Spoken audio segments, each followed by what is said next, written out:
Good morning, কেমন আছে সবাই? আজ 20th এপ্রিল, সানডে। অনেকটা ভোরেই সবাইকে গুড মর্নিং উইশ করছি, কারণ এখন বাজে ঘড়িতে 4:30।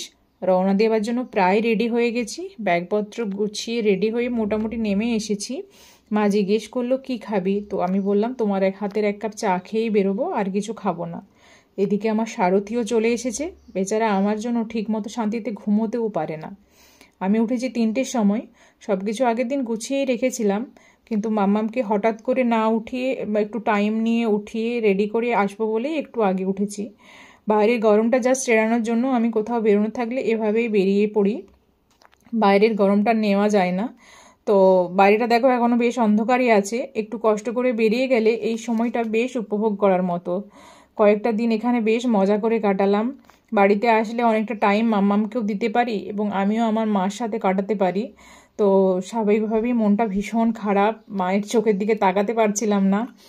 আর আমার থেকেও বেশি মন খারাপ মাম্মামের, বারবার বলছে মাম্মাম এখানে কত মজা বলো, আর কয়েকটা দিন থাকি না। তো কিছু করার নেই, কষ্ট নিয়েই বেরিয়ে পড়তে হলো। আর মাম্মামের এই কথাগুলো শুনলে কষ্টটা আরও বেড়ে যায় যে ওকে তাহলে হয়তো ঠিক মতো করে একটা লাইফ দিতে পারছি না। তারপর বাস স্ট্যান্ডে এসে শুনি 5টার যে বাসটা ওটা ওটা আজকে আর যাবে না, ক্যান্সেল করা আছে কোনো একটা কারণে। তো নেক্সট বাস আরও 1 ঘন্টা পর। এর মধ্যে বেশ কয়েকটা বাস আছে, কিন্তু কোনোটাই আমার ডেস্টিনেশনে যাবে না। তো ওয়েট করা ছাড়া আর কোনো উপায় নেই, বসে ওয়েট করছিলাম। আর মামাম সামনেই যে একটা পুকুর আছে ওখানে পানকৌড় ছিল, সে ওটা দেখছিল আর বলছিল।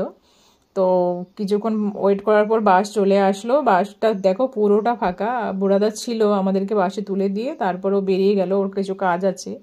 আর আমরা আর কি করবো, মন খারাপ করে বাড়ি ফিরলাম, কলকাতায় ফিরলাম।